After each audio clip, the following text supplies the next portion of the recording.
walk slowly on Roblox. Hey guys, welcome back. Today we are going to show you how to do so. So let's just get started with the video.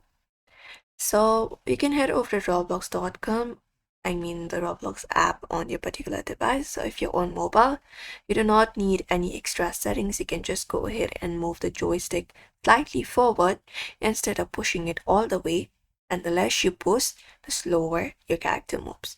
And if you push it fully, that's when you learn. Run.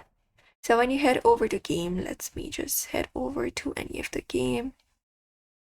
You can just go over to one of the game.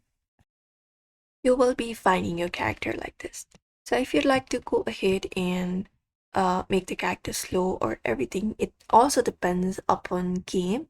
So if the game has a walk or sprint toggle, you can just go ahead and turn it on, and that will particularly make it faster. Or in some games it makes you run, while in others it makes you walk slower. So you can just go ahead and follow out that method and see if that works. Use the shift key for that and see.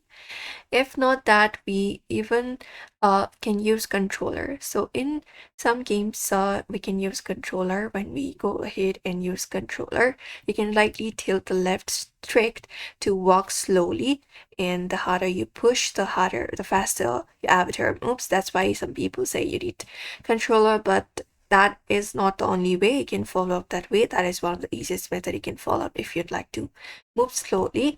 But you can try using joystick within your device's screen if available, and that is it. In some games it does not have an option, but sadly in some games you cannot even walk slowly. So if it is available, you can try it up and let us know in the comments. So that is it for today's video. If this video helped you out, don't forget to like and subscribe for more Roblox tips. So give it a thumbs up and subscribe for more tips and tutorials.